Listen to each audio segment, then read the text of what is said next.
Praise the Lord. இன்றைக்கான வசனம், தேவன் சபிக்காதவனை நான் சபிப்பதெப்படி? கர்த்தர் வெறுக்காதவனை நான் வெறுப்பது எப்படி? யார் இதை சொல்றா அப்படின்னா, பிலேயாம் சொல்றாரு. பாலாக்கை பார்த்து சொல்றாரு. பாலாக் என்ன பண்ணுறாரு, இஸ்ரவேலர்களை சபிக்கணும் அப்படின்னு சொல்லிட்டு பிலேயாமை போய் கூப்பிட்டு, நீ வந்து சபிக்கணும் அப்படின்னு சொல்லி கூப்பிட்றாரு. ஆனால் பிலேயாம் சொல்கிறாரு, தேவனோட பிள்ளைங்க அவங்க, தேவனால் தெரிந்து கொள்ளப்பட்டவங்க, அழைக்கப்பட்டவங்க, அவங்கள நான்லாம் சபிக்க முடியாது. நான் தீர்க்கதரிசியாக இருந்தாலும் சபிக்க முடியாது. நான் வல்லமை உடையவனாக இருந்தாலும் சபிக்க முடியாது. நான் எந்த மந்திரவாத பில்லிசூனிய கிரியை உடையவனாக இருந்தாலும், துர்ராவி உடையவனாக இருந்தாலும் என்னால் சபிக்க முடியாது. ஏன்னா தேவன் அவர்களை சபிக்கலை, ஆசீர்வதித்திருக்கிறார். தேவன் அவர்களை வெறுக்கலை, ஆசீர்வதித்திருக்கிறார் அப்படின்னு சொல்லி அங்கே பிலேயாம் சொல்கிறார். இது எப்படி, இது உண்மைதானா அப்படின்னா உண்மைதான். வேத வசனத்திலே இருக்குது.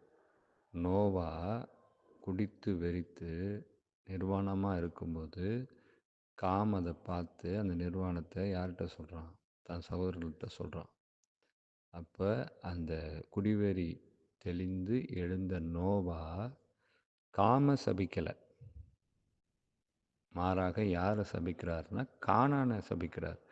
ஏன்னா இதுக்கு முன்னாடியே ஆண்டவர் சொல்லிட்டார், உன் பிள்ளைகள் நீ எல்லாம் என்ன பண்ணுவீங்க, ஆசீர்வதிக்கப்பட்டிருப்பீங்கன்னு. கர்த்தர் ஆசீர்வதித்த ஒன்றை மனிதனால் சபிக்க முடியாது. எந்த வல்லமையினாலும் சபிக்க முடியாது. பிசாசின் வல்லமையினாலும் சபிக்க முடியாது. அதனால தான் அங்கே என்ன பண்ணுறார், அவர் கானானை சபிக்கிறார். அது மாதிரி தான் இங்கேயும் பிலேயாம் சொல்கிறாரு, கர்த்தர் ஆசீர்வதித்த சந்ததி என்னால் சபிக்க முடியாது அப்படின்னு சொல்கிறார். கர்த்தர் என்ன சொல்கிறாரு, உங்களை ஆசீர்வதிக்கிறவர்களை ஆசீர்வதிப்பேன், உங்களை சபிக்கிறவர்களை சபிப்பேன். ஒருவேளை கர்த்தருடைய பிள்ளைகளை சபிக்கணும்னு எழும்புகிறவர்கள் சபிக்கப்பட்டு போவார்கள். அதுதான் கர்த்தர் சொல்கிறார். இங்கே ஏசப்பா சொல்கிறார், உங்களை ஆசீர்வாதமாக இருக்கணும் அப்படின்னு சொல்கிறவங்கள நான் ஆசீர்வதிப்பேன். ஆனால் அதே நேரத்தில் உங்களை சபிக்கணும்னு நினைக்கிறவங்கள நான் சபித்து போடுவேன்னு சொல்கிறாரு. அதனால் கர்த்தருடைய பிள்ளைகள்கிட்ட கவனமாக இருக்கணும். இது மாதிரியே ஆண்டவருடைய பிள்ளையை சபிக்கணும், இல்லை ஆண்டவர் பிள்ளையை தொடணும் அப்படின்னா ஆண்டவரிடத்தில் பர்மிஷன் வாங்காமல் ஒன்றும் செய்ய முடியாது. சாத்தானே அதுதான் செஞ்சான். அப்போ சாத்தானால் பயன்படுத்தப்படுகிற மனிதர்கள் எம்மாத்திரம், அதை நாம் முதல்ல புரிந்து கொள்ளணும். யோபுவை போய் வந்து சபிக்கணும், அவனுக்கு வந்து தீமையை கொண்டு வரணும்னு சொல்லிட்டு நீங்கள் ஆசீர்வதிச்சிருக்கிறீங்க, அவனுக்கு வேலி அடித்து வைத்திருக்கிறீங்க, அவன் பாதுகாப்பாக இருக்கான், அதனால் அவன் சுகமாக இருக்கான், நீங்கள் மாத்திரம் அதெல்லாம் எடுத்து போடுங்க அப்படின்னு சொல்லி பர்மிஷன் போய் யார்கிட்ட கேட்டான்? ஏசப்பாட்ட கேட்குறான், ஆண்டவர்கிட்ட கேட்குறான் அப்படின்னு. இதுலேருந்து நாம் என்ன புரிந்து கொள்ளணும் அப்படின்னா, ஆண்டவருடைய அனுமதி இல்லாமல் யாராலையும் ஆண்டவருடைய பிள்ளையை தொட முடியாது. ஆனால் இன்றைக்கி ஆண்டவருடைய பிள்ளைகள் எப்படி இருக்கிறாங்களா, ரொம்ப சில விஷயங்களுக்கெல்லாம் பயப்படுறாங்க. யாராவது ஒருத்தர் வந்து நீ நல்லா இருக்க மாட்ட, உருப்படாமல் போயிடுவேன்னா நம்ம உருப்படாமல் போயிடுவோமா? யாராக இருக்கட்டுமே, மந்திரவாதியாக இருக்கட்டும், பிசாசு ஆவி பிடித்தவனாக இருக்கட்டும், எப்படிப்பட்ட ஆளாக வேணால் இருக்கட்டும், எந்த வல்லமையாக வேணால் இருக்கட்டும், கள்ள தீர்க்கதரிசிகளாக இருக்கட்டும், கள்ள கிறிஸ்துகளாக இருக்கட்டும், மிருகமாக இருக்கட்டும், யாராக வேணால் இருக்கட்டும், மிருகம்னு நான் சொல்கிறது அந்தி கிறிஸ்து, யாராக வேணால் இருக்கட்டும், உன்னை நான் அதை பண்ணிடுவேன், இதை பண்ணிடுவேன், சபிச்சிருவேன், நான் அழிச்சிருவேன் அப்படின்லாம் சொன்னாலாம் பயப்படாதீங்க. ஆண்டவர் என்ன சொல்கிறாரு, அப்படி யாருமே எதுவுமே பண்ண முடியாது. அதுதான் அந்த வசனம்.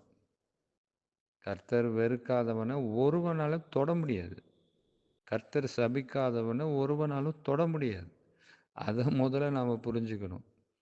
ஆனால் அதை நம்ம புரிஞ்சிக்காமல் யாராவது ஏதாவது ஒன்று சொல்லிட்டா, இல்லை அகோரிகள் மாதிரி இருக்கிறவங்க சொல்லிட்டா, ஐயோ அவ்வளோதான் அவங்க சொல்லிட்டாங்க, அது நடந்துற போகுது, இது நடந்துற போகுது, ஏன் பயப்படுறீங்க?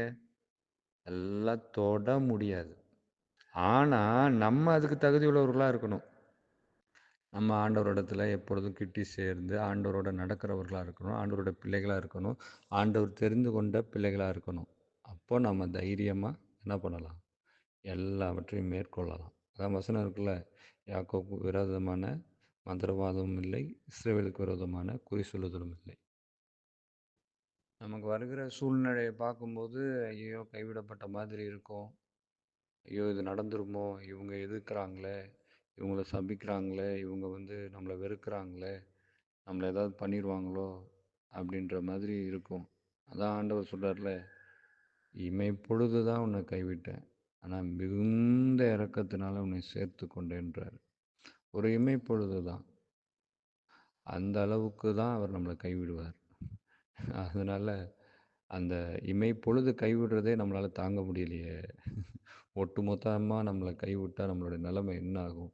இப்படிப்பட்ட பாலாக்கின் சந்ததிகள் நம்மளை ஈஸியாக மேற்கொண்டு போயிடுவாங்க, சபித்து கொண்டு போயிடுவாங்க, ஒன்றும் இல்லாமல் பண்ணிட்டு போயிடுவாங்க.